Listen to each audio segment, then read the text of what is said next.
આજે ફરી એકવાર ગુજરાતમાં ગોંડલ ચર્ચામાં હતું, પણ ચર્ચા મહારાજા ભગવતસિંહજીએ જે રાજ્ય કે જે નગર આપીને ગયા હતા એને કેવી રીતે વધારે સમૃદ્ધ અને સશક્ત બનાવી શકાય એની નહોતી. ચર્ચા એ યુનિવર્સિટીઝમાં જ્યાં મહારાજા ભગવતસિંહજીએ એડમિશન રિઝર્વ રાખેલા છે, આજે પણ ગોંડલનો છોકરો જાય ત્યાં તો એને એડમિશન મળે છે, અથવા વિદેશની યુનિવર્સિટીને કેવી રીતે ફંડ આપ્યા હતા એની નહોતી. ચર્ચા એની હતી કે કોણ પોતાના સમાજના સમર્થનમાં વધારે જબરદસ્ત આક્રમકતાથી ઉતરી શકે છે. અને એટલે જ આજે મારો એ પ્રશ્ન પૂછવો છે કે જ્યારે જાતિ નથી હોતી ત્યારે તમારી અસ્મિતા ક્યાં મરી પરવારે છે. નમસ્કાર, આપની સાથે હું દેવાંશી.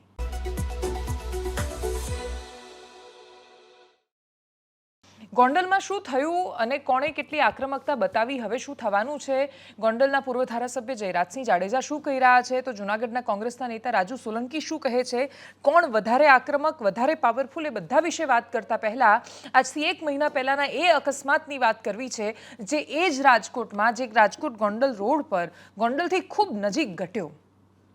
એ ટીઆરપી ગેમ ઝોનમાં લાગેલી આગ હતી જેમાં 28 લોકો છે જે જીવતા ભૂંજાયા. એમાંથી એક છોકરો એવો હતો કે જે બપોરે 1 વાગે એ દિવસે નોકરીએ લાગ્યો, સાંજે 5 વાગે એ આગમાં એ બળથું થયો. એના પિતાએ આઘાત સહન ન કરી શક્યા, પોતાના કમાનારા એકના એક દીકરાના મૃત્યુનો આઘાત એટલી હદે સહન ન કરી શક્યા કે એના થોડા દિવસો પછી પિતા પણ મૃત્યુ પામ્યા. પુત્ર જ્યારે પિતૃ બની જાય અને જેનું કન્યાદાન કે વરદાન કરવાનું હોય એનું પિંડદાન કરવું પડે ત્યારે પીડા કેટલી હોય છે એ પરિવાર સિવાય કોઈ ન સમજી શકે. કમનસીબે અપેક્ષા એ હતી કે રાજકોટના લોકો સમજશે એ પીડા અને સમજ્યા એ ખરા. ઘણા બધા લોકો બોલ્યા એ ખરા. આખા રાજકોટ કે ગોંડલ કે બધાને ટીકાઓ કરવાનો સમય નથી, પણ ગોંડલના 84 ગામ આજે બંધ હતા ગણેશ જાડેજાના સમર્થનમાં. જૂનાગઢથી હજારો દલિતો નીકળ્યા હતા રાજુ સોલંકીના સમર્થનમાં અને ગણેશ ગોંડલની સામે. તમે દલિત બની જાઓ છો, તમે ક્ષત્રિય બની જાઓ છો, તમે પાટીદાર બની જાઓ છો, તમે નાગરિક કેમ નથી બનતા? કેમ ક્યારે રાજકોટ ટીઆરપી ગેમ ઝોન માટે ગોંડલના એ 84 ગામને એવો વિચાર ન આવ્યો કે અમે બંધ પાડીને બતાવી દઈએ સરકારને કે અમારી અંદરનું નાગરિકત્વ જાગ્યું છે? શું કામ જૂનાગઢના દલિત સમાજના એ લોકોને વિચાર ન આવ્યો કે મરવાવાળા તો ખાલી ક્ષત્રિય થોડા હતા, એમાં તો દલિત સમાજના પણ છોકરાઓ હતા, એ પણ તો મર્યા છે? એમને કેમ એવો વિચાર ન આવ્યો કે આજે તો સમાજની એકતા બતાવી દેવી છે કે અમારા ઘરનો, અમારા સમાજનો, અમારા પરિવારનો છોકરો ગયો છે, અમે સરકારને બતાવી દઈશું, તાકાત અમારી ઝોંકી દઈશું એ આંદોલનમાં, અને કોઈ સરકારની એસઆઈટી આમ લીપાપોથી કરીને નહીં નીકળી શકે. અમે આક્રમકતા સાથે લડીને એ પીડિતોને ન્યાય અપાવીશું. પણ કમનસીબે એ મૃતકો માટે કોઈ આ રીતે આટલી આક્રમકતા સાથે બાઇક રેલીઓ કાઢીને જૂનાગઢથી નથી નીકળતું. ગોંડલનો અને જૂનાગઢનો ઘટનાક્રમ શું છે એ પણ ખૂબ ગંભીર છે. રાજુ સોલંકી એ પોતે પણ એક આખી ગુંડાગર્દીવાળી એમની છવી છે. ગણેશ ગોંડલ એમની એ છવી છે. એ લોકોની વચ્ચે કોઈક વાતે તકરાર થઈ હશે. એક્ઝેક્ટલી શું મેટર છે આજ દિન સુધી કોઈને ખબર નથી. અત્યાર સુધી આજે જયરાજસિંહ જાડેજા જ્યારે પત્રકાર પરિષદ કરી રહ્યા હતા ત્યારે એમણે કહ્યું કે મીડિયા વન સાઇડ સ્ટોરી બતાવે છે. જયરાજસિંહ જાડેજા, તમને કેટલાય લોકોએ ફોન કર્યો, તમે તમારા સાઇડની સ્ટોરી કહી જ નથી. તમે જ્યારે સામે આવીને તમારી બાજુની સ્ટોરી નથી કહેતા તો તમે મીડિયા પાસે એવી અપેક્ષા કેમ રાખી શકો કે તમારી સાઈડની સ્ટોરી જાતે બનાવીને કહેશે? તમે સામે આવો જે રીતે પેલા રાજુ સોલંકી કે સંજય સોલંકી સામે આવ્યા. ઘટનાક્રમ શું હતો? જૂનાગઢમાં ગણેશ ગોંડલ હતો, ત્યાં બાકીના લોકો હતા, એ લોકોની વચ્ચે કંઈક અથડામણ થઈ. પેલા છોકરાને માર્યો બોલાચાલી પછી, અને ટોલ પ્લાઝો રીતસરથી કેપ્ચર કરીને બૂથ ભરવાનો જ નહીં ને, ટોલ ટેક્સો પપ્પાના રસ્તા છે. ગોંડલ એટલે તો આપણું છે, ધારાસભ્યનો છોકરો એટલે પછી ક્યાં નીતિ નિયમ આવે? એમાંય ભારતીય જનતા પાર્ટીની સરકારના, આપણે ભાજપના નેતાના છોકરા, એટલે બધું તો આવે જ નહીં. અને ગણેશ ગોંડલનો પાછો રૂવાબ પણ અલગ, એટલે એ લોકો એ રીતે નીકળ્યા. ખાલી ગણેશ ગોંડલ એવું નથી કરતો, પણ જે છીંડે ચડ્યો એ ચોર. સિમ્પલ છે. તમે કોઈને મારો છો, સામેવાળો કોઈ ગુંડો છે એટલે તમને મારવાનો અધિકાર નથી મળી જતો. એટલે તમારે કોઈ તકરાર થાય તો તમે જાતે કાયદો વ્યવસ્થા લાગુ કરવાવાળા કોણ?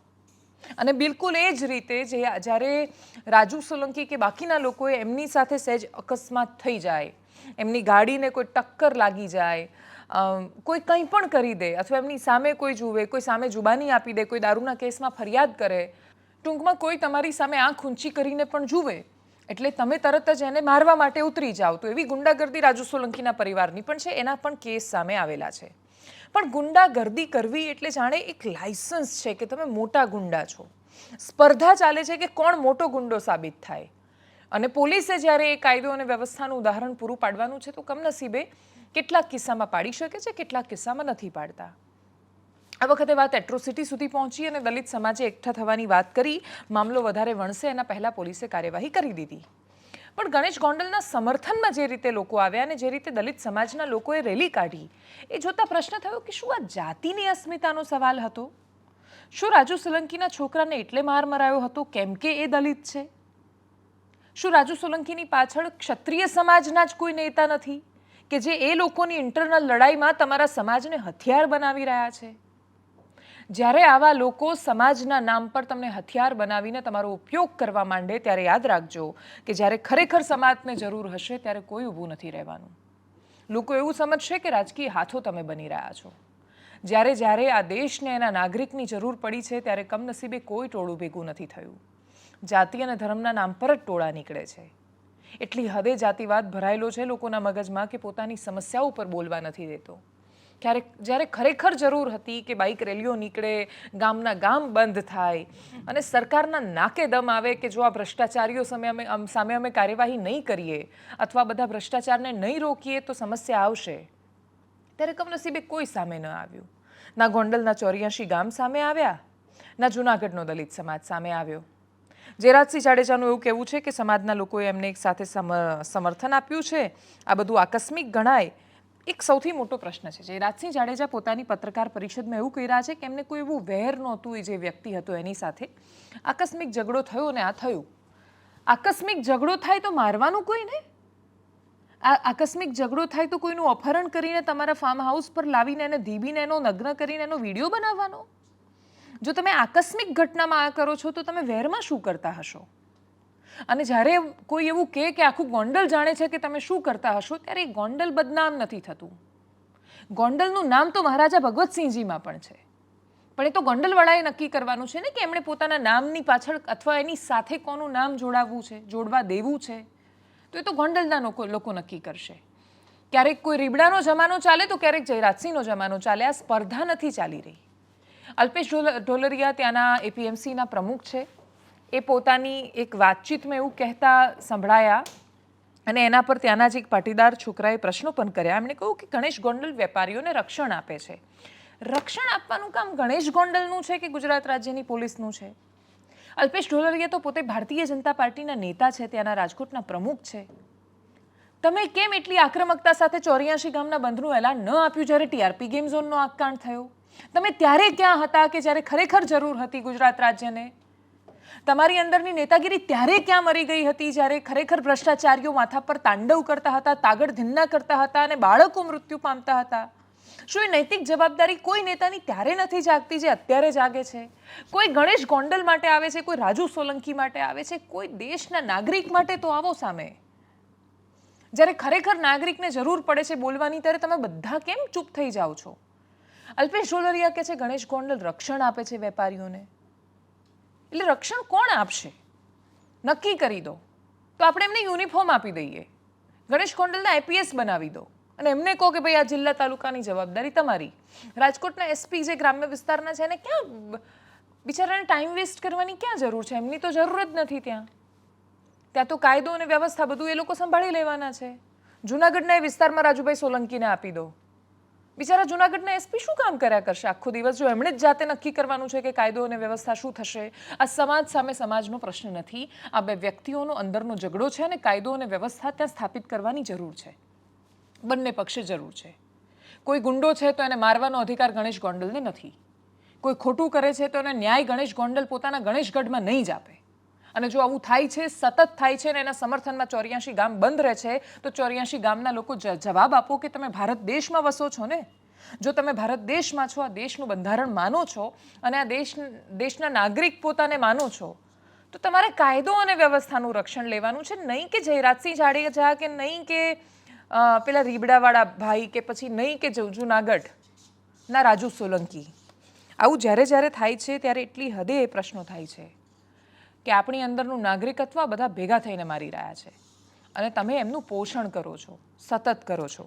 જયરાજસિંહ જાડેજા બહુ દિવસે સામે આવ્યા છે, એમનું વર્ઝન પણ સાંભળવું જોઈએ કેમ કે એમની સાઈડની જે સ્ટોરી છે પણ તો સાંભળવી જોઈએ. કોઈ પણ ઘટનાક્રમમાં કોઈ એક પાસું હંમેશા નથી હોતું.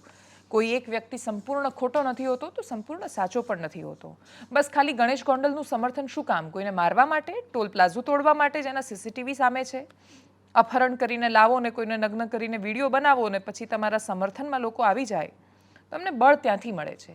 સેમ રાજુ સોલંકી માટે છે. આમાં દલિત સમાજ ક્યાંથી આવ્યો? રાજુ સોલંકીના છોકરાને દલિત હતો એટલે તો માર્યો નહોતો. અને જો તમારા પર દલિત હોવાથી અત્યાચાર નથી થયો તો પછી વચ્ચે દલિત કાર્ડ રમવાની ક્યાં જરૂર છે?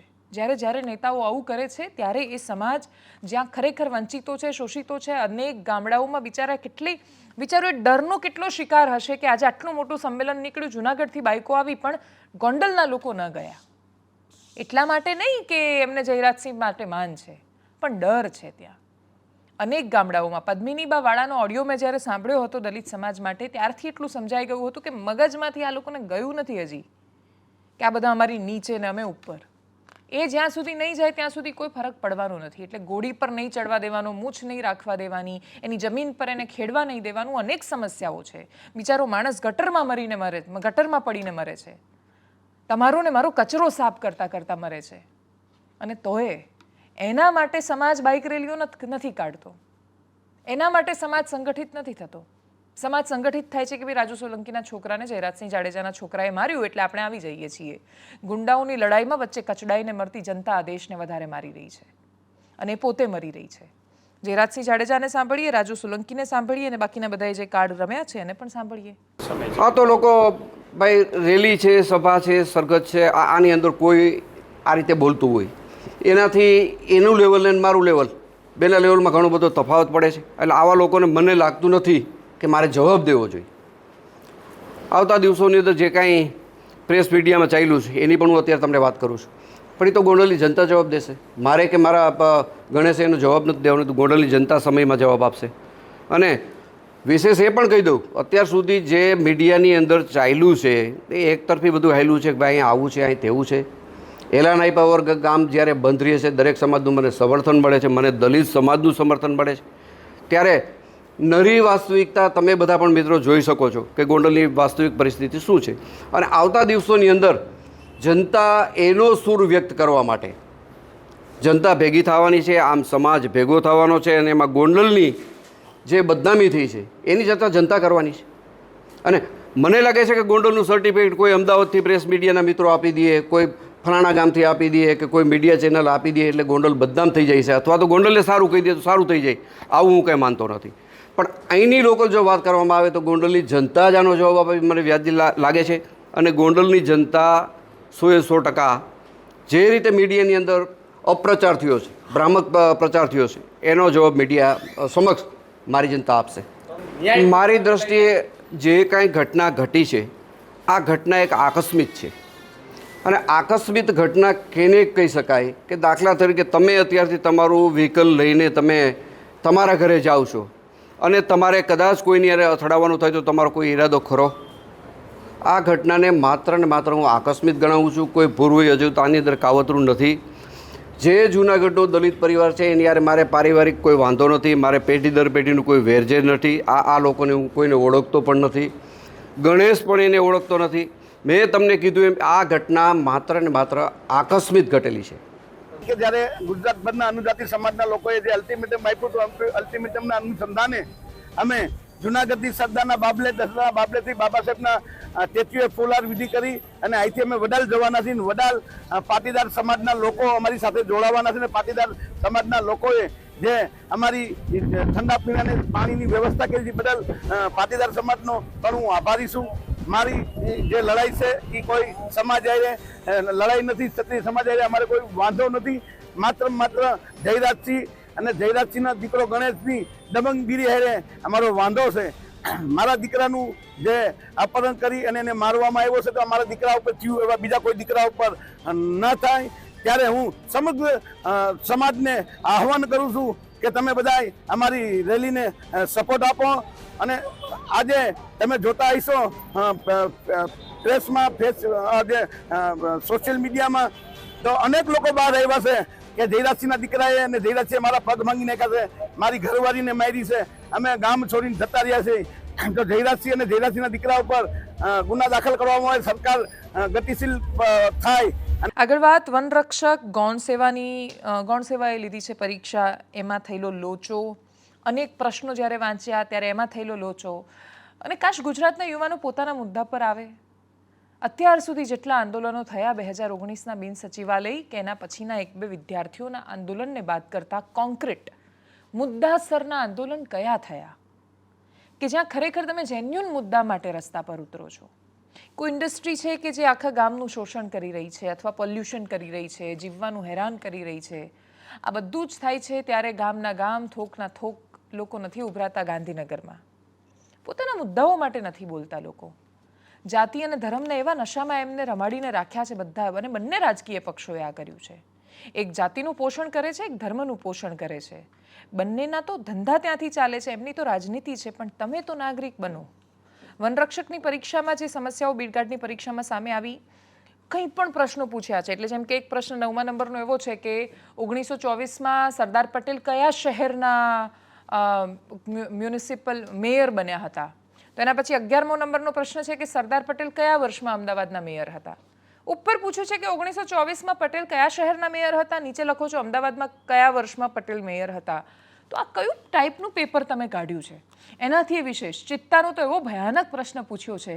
એના પછી એક ઉમેદવારે હસમુખ પટેલ ગૌણ સેવાના અધ્યક્ષ છે, એમને ફોન કર્યો, એમની સાથેનો સંવાદ પણ સાંભળો. એના પછી યુવરાજસિંહ જાડેજા અને આમ આદમી પાર્ટીના ધારાસભ્ય હેમંત ખવા પણ પહોંચ્યા હતા રજૂઆત કરવા માટે, એમને પણ સાંભળો.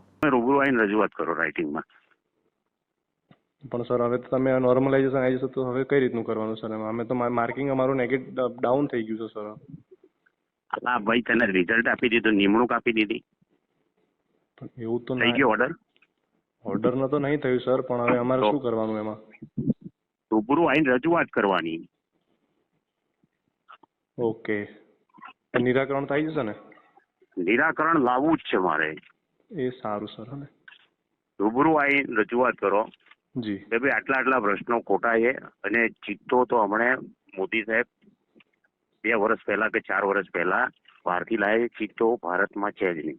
હા, એટલે સર અમારે બી એ જ ક્વેરી છે કે સર ગુજરાતમાં એમ સાચો આપેલો છે, એટલા માટે જ અમારે સર જે 3 વખત અમે વાંધા અરજી કરીને 3-3માં એ પ્રશ્ન એવો ને એવો જ રહ્યો છે, એટલા માટે સર. હું એક નંબર આપું, એને તું ફોન કર. જી. એ જે સુધારતો નથી ને, એટલે એ જવાબ ચિત્તો આવે જ નહીં, કોઈ સંજોગોમાં ચિત્તો આવે જ નહીં. હા સર, અમે જીસીઆરટી નું પણ પ્રૂફ મૂકેલો હતો એમાં. નહીં, પણ ચિત્તો તો હમણાં મોદી સાહેબ લાયા, ચિત્તો એ પહેલા હતો જ નહીં. હા, તો અમારે પણ સર એ જ કહેવાનું છે. ભારતમાં, ગુજરાતમાં ક્યાંથી ચિત્તો આવે? અમારે સર એ જ કહેવાનું છે કે સર ગુજરાતમાં તો છે જ નહીં. હું તને નંબર આપું, ત્યાં તમારા આખા તું ગ્રુપમાં બધા નંબર નાખી દે, એને તમે સતત ફોન કરો. એ કણપો જેને હું કઉ છું જી એ માનતો નથી, જી, એટલે હું રિઝલ્ટ પ્રસિદ્ધ કરતો નથી. કારણ કે આ જે અમુક માનો કે સાબરમતી નદીનો જે પ્રશ્ન છે એ બી એટલો જ ગૂંચવાડા ભર્યો છે કે એને કઈ કોઈ તળાવમાંથી નીકળે, એ એના બદલે બીજું કંઈ. ગૌણ સેવા પસંદગી મંડળ દ્વારા જે ફોરેસ્ટ બીટગાર્ડની જે પરીક્ષા લેવામાં આવી હતી એમાં સૌપ્રથમ પ્રોવિઝનલ આન્સર કી એટલે કે પીએ રજૂ કરવામાં આવી હતી. ત્યારબાદ વાંધા અરજીઓ મૂકવામાં આવી હતી, અને વાંધા અરજીઓ બાદ પણ આજથી 2 દિવસ પહેલા ફાઇનલ આન્સર કી એ રિલીઝ કરવામાં આવી. અને ફાઇનલ આન્સર કી જ્યારે રિલીઝ કરવામાં આવી ત્યારે પણ ઘણા બધા એવા પ્રશ્નો છે કે જે સામી નજરે આવી અને કહી શકાય કે સ્પષ્ટપણે દેખાઈ આવે છે કે આ પ્રશ્નોનો જવાબ ભૂલભર્યા છે, છતાં પણ એ પ્રશ્નના ભૂલભર્યા જવાબો સુધરા નથી. તેને લઈને આજે વિદ્યાર્થીઓને સાથે અમે રજૂઆત કરવા માટે આવેલા હતા. આદરણીય હસમુખભાઈ પટેલ જે ગૌણ સેવાના સચિવશ્રી છે એમની સાથે આજે મુલાકાત થઈ. તમામ પ્રશ્નો બાબતે ઊંડાણપૂર્વક અને વિસ્તૃત ચર્ચા કરવામાં આવી છે, અને આ પ્રશ્નના નિરાકરણ માટે અમે વિદ્યાર્થીઓના પક્ષે આજે રજૂઆત કરવા માટે આવ્યા હતા. હું અને જામજોધપુરના ધારાસભ્ય શ્રી આદરણીય હેમંતભાઈ ખવા આ તમામ પ્રશ્નો સ્ટેપ બાય સ્ટેપ, જેમાં અમારી પાસે ઓથેન્ટિકેટેડ પ્રૂફ છે, જે અધિકૃત કહી શકાય એ અધિકૃત અમારી પાસે તમામ પ્રકારના પુરાવા અમારી પાસે ઉપલબ્ધ છે, અને તમામ પુરાવા આધારે અમે આ રજૂઆતો કરી છે. હવે આદરણીય હસમુખ પટેલ સાહેબ તરફથી જે જવાબ મળ્યો છે તમામ દર્શક મિત્રોને અને તમામ વિદ્યાર્થી મિત્રોને જણાવવાનું છે કે આવતી 27 તારીખ સુધીમાં જે ફાઇનલ આન્સર કી જે અત્યારે રજૂ કરી છે એની રિવાઇઝડ ફાઇનલ આન્સર કી એ 27 જૂન સુધી પહેલા એટલે 27 જૂન સુધીમાં ફરી વખત રિલીઝ કરવામાં આવશે અને તેની સાથે સાથે આ તમામ જે પ્રશ્નો છે એ તમામ પ્રશ્નો વિદ્યાર્થીઓને જે મૂંઝવણભર્યા લાગે છે એ તમામ પ્રશ્નોની રજૂઆત અહીંયા એટલે કે ગૌણ સેવા પસંદગી મંડળ કર્મયોગી ભવનમાં આવીને રૂબરૂ કરવી પડશે. આ રૂબરૂમાં આ તમામ પ્રકારના આધાર પુરાવા આપવા પડશે. અહીંયા જે સ્પષ્ટપણે જે ખામી અને જે ત્રુટિ દેખાઈ આવી રહી છે, જે તે એજન્સીને કામ સોંપવામાં આવેલું છે એ એજન્સી ક્યાંક ને ક્યાંક કહી શકાય કે એની સાથે સહયોગ જે કરવો જોઈએ એ એજન્સી ગૌણ સેવા સાથે સહયોગ નથી કરતી. એને કારણે આ બધા જ પ્રશ્નો ઉપસ્થિત થઈ રહ્યા છે. એટલે એમણે સમય માંગેલો છે. જો આગામી 27 તારીખ સુધીમાં વિદ્યાર્થીઓને યોગ્ય ન્યાય નહીં મળે તો વિદ્યાર્થીઓને સાથે રાખી અને આ અંગે લડત ચલાવવામાં આવશે. આજે આ મુદ્દે અમે ફોરેસ્ટના મંત્રીશ્રીને પણ મળી અને રૂબરૂ ઓથેન્ટિક પુરાવાઓ સાથે રજૂઆત કરવા જઈ રહ્યા છીએ અને આગામી 27 તારીખ સુધીમાં ફાઇનલ આન્સર કી રજૂ કરવામાં આવે અને એને લઈ અને જે કોઈ પણ વિદ્યાર્થીઓને અન્યાય થયો હોય અન્યાય દૂર કરવામાં આવે તેવી માગણી આજે મંત્રીશ્રીને પણ અમે કરવા જઈ રહ્યા છીએ. ગુજરાતના બંને સમાચારો પછી અમને એ વાત સમજાઈ છે કે જ્યાં સુધી જનતા પોતાના જે ગુંગળાયેલો અવાજ છે એને ખોલીને બહાર નહીં લાવે ત્યાં સુધી કોઈ સોલ્યુશન નહીં આવે. અને એટલા માટે ખૂબ સભાનતાથી અમે એ વિચારીને નક્કી કર્યું છે કે અમે હવે જનતા રેડ કરીશું. અને જનતા રેડથી અમારો મતલબ છે કે જનતા જ્યારે અમને કહેશે કે અમારે આ સમસ્યા છે અને અમે સતત રજૂઆતો કરીએ છીએ, કોઈ સાંભળતું નથી, તો અમે કંઈ બદલી નથી શકવાના. પણ અમે જઈને એ વાસ્તવિકતાથી રૂબરૂ કરાવીશું આખા રાજ્યને, જેને આપણે કહીએ છીએ કે કોઈ દુર્ઘટના થાય એની પહેલાં કરેલું રિપોર્ટિંગ. એટલે કશું ખોટું થાય અને પછી એવો પ્રશ્ન પછી જઈને રડવાનું કહું બાપરે. અમને એ દ્રશ્યો પણ એવા ખરાબ હોય છે કે તમે ના આંસુને રોકી શકો છો ના પ્રશ્નોને રોકી શકો છો. પણ જો એ સ્મશાન વૈરાગ્ય જેવું છે કે તમે 2 દિવસ માટે મરશિયા ગાઈને નીકળી જાઓ છો, તો એ કામ મીડિયાનું નથી, અમારું નથી એટલીસ્ટ. અને એટલે મને એવું લાગે છે કે જે સમસ્યાઓ ધ્યાનમાં આવે છે એના વિશે ખુલીને વાત કરવી જોઈએ. એવું વિચાર્યા વગર કે આમાં એક પણ તથ્ય આમથી તેમ થઈ જશે તો કોઈ કેસ કરી દેશે, એવું વિચાર્યા વગર કે કેસમાં ખાસા બધા રૂપિયા તમારા બરબાદ થશે, એવું વિચાર્યા વગર કે કોઈ એવું કહેશે કે તમે એક્ટિવિઝમ કરવા માટે ઉમટી પડ્યા છો, ઉપડી ગયા છો, કોઈ એવું કહેશે કે શું કામ આખો દિવસ તમને સમસ્યા જ દેખાય છે, તમારી આંખો તો નકારાત્મકતા જ જુએ છે, તમને કેમ દુનિયામાં કશું સારું નથી દેખાતું, દુનિયામાં બહુ જ સારું છે, અદ્ભુત સારું છે. પણ જો 0.1% પણ ક્યાંક ખોટું છે અને જે માણસોના જીવ સાથે કે એમના જીવન સ્તર સાથે જોડાયેલું છે તો એ કોણ બોલશે?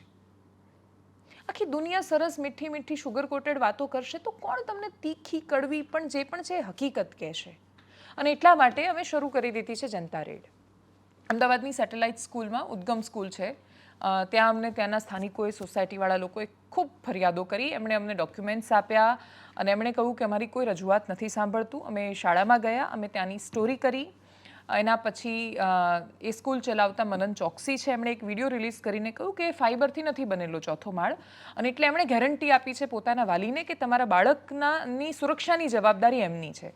ઉદ્ગમનો મતલબ કે સુરક્ષા પહેલાં. તો મને એવું લાગે છે કે જો આ એફર્ટ ન કરવામાં આવ્યા હોત તો કદાચ કોઈ શાળાના સંચાલક એટલી દરકાર ન લેતા કે વાલીઓનો ભરોસો જીતવા કરતાં એક ગેરંટી લેતા કે નહીં અમારી ગેરંટી છે. તો હવે 4થો માળ શેનો બનેલો છે, ટુકડો કાઢીને અમને કોઈ લેબ ટેસ્ટમાં તો લઈ જવા દેવાનું નથી. એ દિવસે અમને સ્કૂલમાંય નહોતા જવા દીધા. અમે જ્યારે ગયા ત્યારે અમારા રિપોર્ટર ગયા તો એમને ના જવા દીધા સ્કૂલમાં, એટલે અમે બહારથી કર્યું. એ દિવસે સ્કૂલમાં એમણે જવા દીધા હોત કે એ દિવસે જ જવાબ આપ્યા હોત તો કદાચ એ દિવસે જ અમે બંને વર્ઝન ચલાવી દેતા. પણ ખેર એમણે એ ન કર્યું, પણ પોતાના વાલી સુધી તો એ સંદેશ પહોંચાડ્યો. એટલે કોઈ ગમે તે કે સ્ટોરી ચલાવવાથી થોડો ફરક પડે છે. હવે એ ફરક જો 4થો માળ ખોટો નથી તો એને ઉતારી જ લેવો એવી જીદ નથી અમારી. પણ વાલીઓની પાસે એ ગેરંટી છે અને શાળાના સંચાલક એ ગેરંટી લઈ રહ્યા છે, એનાથી વિશેષ કોઈને કશું જોઈતું નથી. એવી જ રીતે અમે અરવલ્લીના શામપુર ગામમાં હું આજે સવારે જ જઈને આવી છું. એ શામપુર ગામની તો ભયાનક તકલીફ છે. ત્યાં માઇનિંગની લીઝ આપી દીધી છે. કયા નિયમો આધારે આપી? બધા જ નિયમો એકબીજાની સાથે કોન્ફ્લિક્ટ થઈ રહ્યા છે. જીપીસીબી કહે છે કે તમે પહેલાં માઇનિંગ બંધ કરાવો, જેવી ખાણ બંધ થશે એટલે અમે પરવાનગી રદ કરી દઈશું. તો આ લોકો કહે છે કે પહેલાં એમને કહો પરમિશન એમની કેન્સલ કરે. આ ગોળ ગોળ ચક્કરમાં ત્યાં જેવો બ્લાસ્ટ થાય એટલે આખું ગામ ધ્રુજે, આખા ગામમાં ભૂકંપ જેવું આવે. ગામના અનેક ઘર એવા છે કે જેની દિવાલો પર તિરાડ પડી ગઈ છે. તિરાડવાળા ઘર છે, ઉત્તરાખંડનું જોશીમઠ છે, લિટરલી જોશીમઠ છે, અને ઉપરથી પથ્થર મોટા ને મોટા ડુંગર પરથી રગડીને નીચે આવે છે. હવે ગગડીને નીચે આવતા પથ્થર ન કરે નારાયણને, કેમ કે આની પહેલાં તો 1-2 આવી ગયા છે. કોઈ મોટો પથ્થર આવે તો ગામના અનેક ઘર છે કે જે એની અંદર નીચે કચડાઈ જાય. હમણાં જ એક બ્લાસ્ટ થયો, એક સાથે 20 લોકોને હોસ્પિટલમાં દાખલ કરવા પડ્યા કેમ કે એટલી હદ સુધી ત્યાં ધૂંધળું વાતાવરણ થઈ ગયું, વિઝિબિલિટી ઝીરો થઈ ગઈ. ફરિયાદ કરીને થાક્યા ગામના લોકો, કોઈ સાંભળતું નથી.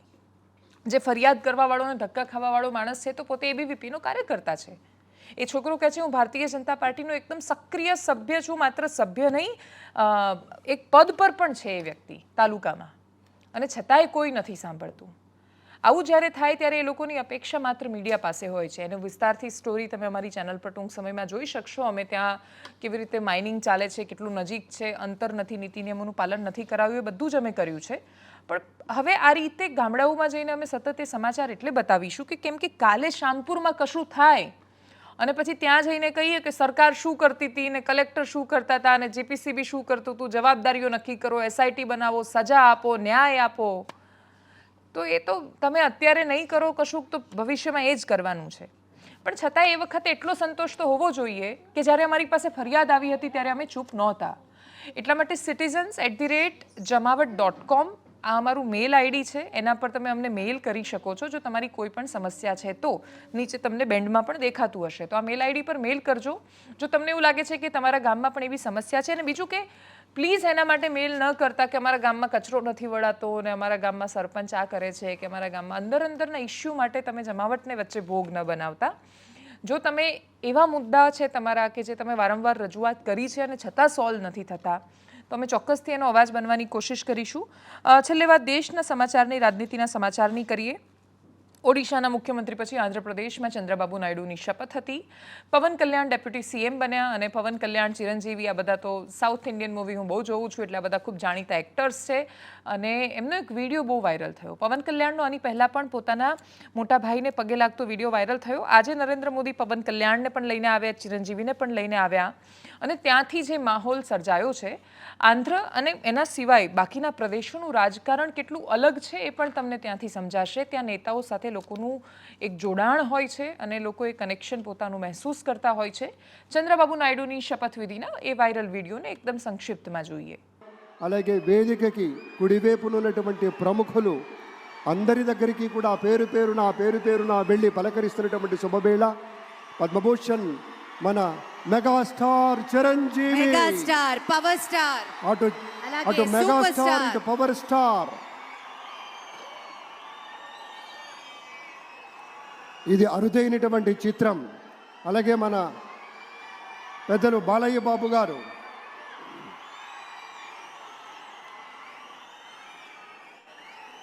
సూపర్ స్టార్ తలైవర్ రజనీకాంత్ గారిని పలకరిస్తున్నారు ప్రధాని. వారి వాట్ ఇస్ దంపతుల్ని సైట్ లేడీస్ అండ్ జెంటిల్మెన్. మనస్ఫూర్తిగా వారి శుభకామనలు అందుకుంటూ మన బాలయ్య బాబుతోటి కరచాలనం చేస్తూ ముందుకు వెళ్తూ ఉన్నారు.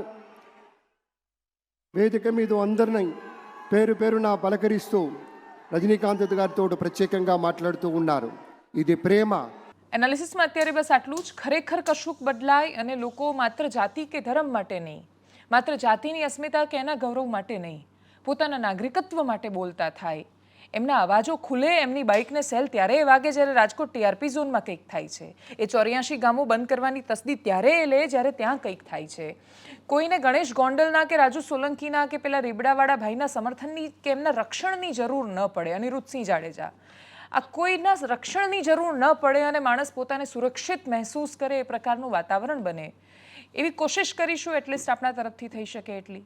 એનાલિસિસમાં અત્યારે બસ આટલું જ. જો આપ અમને યુટ્યુબ પર જોઈ રહ્યા છો તો સબસ્ક્રાઇબ કરો, ફેસબુક પર જોઈ રહ્યા છો તો ફોલો કરો, અમારા વિડીયોને શેર કરો, કોઈ સમસ્યા છે તો અમારા મેલ આઈડી પર મોકલો. નમસ્કાર.